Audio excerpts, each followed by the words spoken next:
Hello everyone, how are you all? I hope you are learning English grammar very well.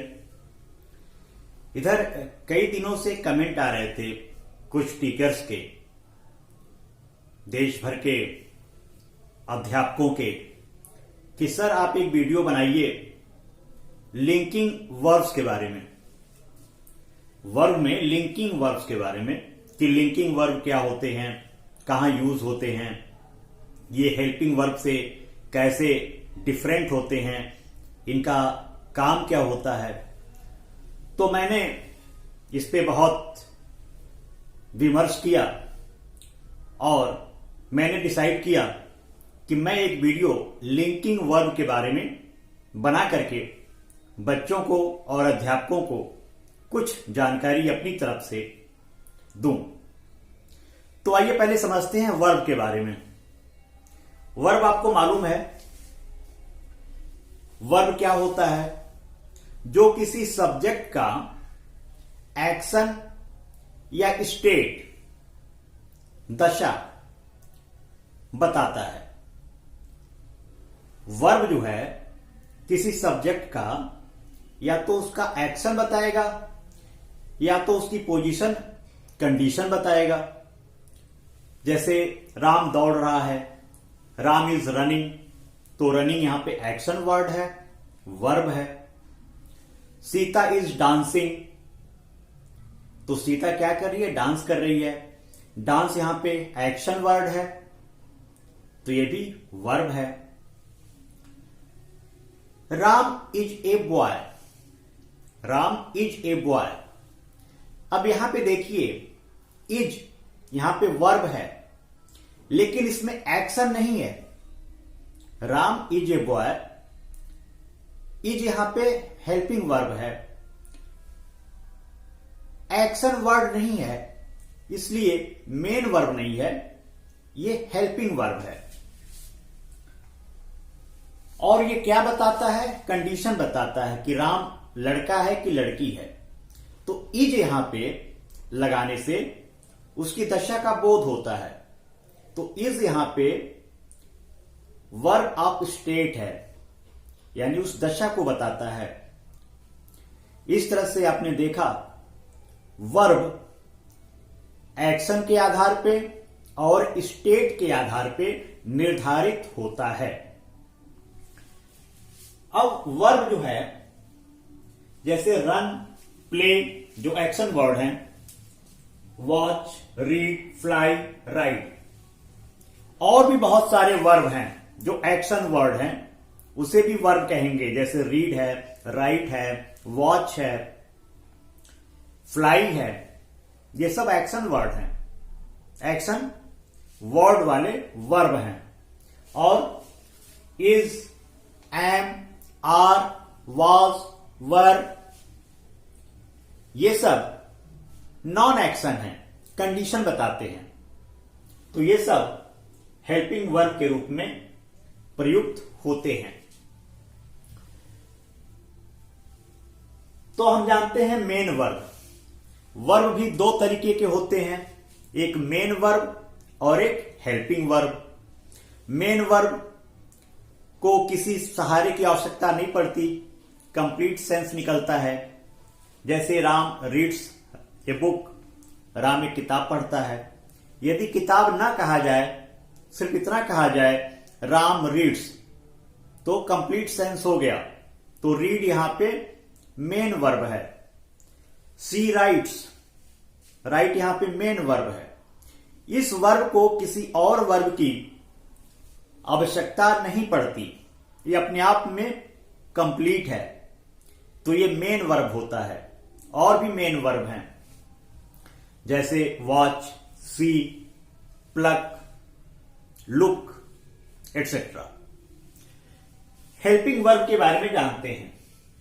Helping verb को auxiliary verb भी कहते हैं, सहायक क्रिया। Helping verb को ऑक्सिलरी वर्ब भी कहते हैं, यानी हिंदी में सहायक क्रिया। तो मैंने आपको बताया is, am, are, was, were, do, did, ये मेन हेल्पिंग वर्ब हैं। ये मेन हेल्पिंग वर्ब हैं। और एक होता है मॉडल ऑक्सिलरी वर्ब, जिसको मॉडल कहते हैं, जैसे will, shall, may, can, could, might, must, should, would, ought to, use to, need. ये मेन हेल्पिंग वर्ब नहीं है, ये मॉडल हेल्पिंग वर्ब हैं, मॉडल ऑक्सिलरी वर्ब हैं। तो देखिए, जो हेल्पिंग वर्ब है उसमें भी दो टाइप हैं। एक मेन हेल्पिंग वर्ब है, is, am, are, was, were, और एक मॉडल ऑक्सिलरी वर्ब है, will, shall, should, may, can, could, might, would, use to, ought to, etcetera. तो ये वर्ब का कॉन्सेप्ट है। अब हम आते हैं अपने मेन टॉपिक लिंकिंग वर्ब के बारे में। Linking verb is, am, are, was, were, have, has, had, been।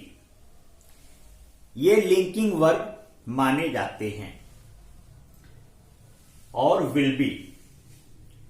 Linking verb के लिए हम एक सेंटेंस लेते हैं और समझते हैं। I am doing my work। I am doing my work। अब यहां पे देखिए एम, एम यहां पे हेल्पिंग वर्ब है और डूइंग यहां पे मेन वर्ब है। डूइंग यहां पे मेन वर्ब है, तो डूइंग के पहले एम है, एम यहां पे हेल्पिंग वर्ब है, ऑक्सिलरी वर्ब है। एक और सेंटेंस देखते हैं, I am a teacher. I am a teacher, यहां पे एम लिंकिंग वर्ब है। यहां पे देखिए I am a teacher, am यहां पे लिंकिंग वर्ब है। लेकिन ऊपर वाले सेंटेंस में I am doing my work, यहां पे एम लिंकिंग वर्ब नहीं बल्कि हेल्पिंग वर्ब है।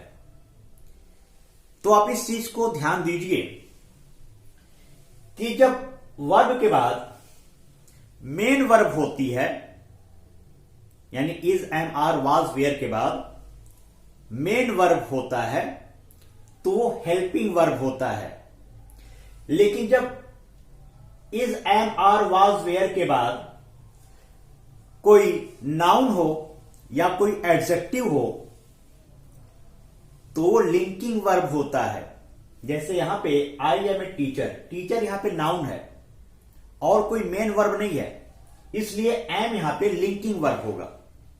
इस चीज को बिल्कुल अपने दिमाग में बैठा लीजिए कि is, am, are, was, were के बाद यदि कोई वर्ब नहीं है, नाउन या एडजेक्टिव है, तो is, am, are, was, were linking verb हो जाएगा। लेकिन यदि is, am, are, was, were के बाद कोई मेन वर्ब है, तब is, am, are, was, were helping verb हो जाएगा। कुछ और एग्जांपल्स लेते हैं। You have been waiting for me since morning. यहां पे देखिए हैव बीन, हैव बीन के बाद मेन वर्ब है वेटिंग, इंतजार करना। तो जब मेन वर्ब आ गया तो हैव बीन क्या होगा, हेल्पिंग वर्ब हो जाएगा। जब मेन वर्ब आ गया तो हैव बीन हेल्पिंग वर्ब हो जाएगा। एक और सेंटेंस देखिए, you have been ill since Sunday. तुम संडे से बीमार हुए हो। यहां पे हैव बीन के बाद इल है, इल एडजेक्टिव है, इसलिए यहां पे हैव बीन लिंकिंग वर्ब हो जाएगा। यानी यदि is, am, are, was, were, has, have, had, been के बाद नाउन या एडजेक्टिव रहेगा तो वो लिंकिंग वर्ब का काम करेगा, लिंकिंग वर्ब कहा जाएगा। लेकिन is, am, are, was, were, has, have, had, been के बाद कोई मेन वर्ब रहेगी, तब have been, has been, had been helping verb हो जाएंगे। यहां पे देखिए he is rich. He is rich, rich यहां पे एडजेक्टिव है, तो ये क्या होगा, इज लिंकिंग वर्ब हो जाएगा। यू आर गुड, आर के बाद गुड है, गुड क्या है, एडजेक्टिव, तो क्या हो जाएगा, और वहां पे लिंकिंग वर्ब हो जाएगा। यू आर डूइंग वेल, यहां पे आर है और इसके बाद मेन वर्ब है, तो आर यहां पे क्या हो जाएगा, हेल्पिंग वर्ब हो जाएगा। तो इस तरह से जितने भी लोगों ने कमेंट किया था कि उन्हें हेल्पिंग वर्ब, लिंकिंग वर्ब में प्रॉब्लम हो रही है, तो वे लोग इस वीडियो को देखें। लिंकिंग वर्ब बहुत आसानी के साथ समझाया गया कि is, am, are, was, were, has, have, had, been के बाद यदि नाउन आता है या एडजेक्टिव आता है, तब तो is, am, are, was, were, has, have, had, been linking verb के कार्य करेंगे। मेन वर्ब आता है तब is, am, are, was, were, has, have, had, been helping verb के काम करेंगे। तो इस तरह आपने देखा, is, am, are, was, were, has, have, had, been के बाद यदि नाउन और एडजेक्टिव आता है या नाउन या एडजेक्टिव आता है तो लिंकिंग वर्ब की तरह काम करेंगे, और यदि is, am, are, was, were, has, have, had, been के बाद मेन वर्ब आता है तो ये सब हेल्पिंग वर्ब का काम करेंगे। मैंने ग्रामर के बहुत सारे वीडियोस बनाए हैं, वर्ब्स के भी हैं, पार्ट्स ऑफ स्पीच के हैं, टेंसेस के हैं, डायरेक्ट इनडायरेक्ट नरेशन है, और class 3, class 4, class 5, class 6, class 7, class 8, class 9, class 10, class 11, class 12 के जितने भी टेक्स्ट बुक हैं उसमें सारे लेसन्स के एक्सप्लेनेशन दिए गए हैं और क्वेश्चन आंसर डिस्क्रिप्शन बॉक्स में है।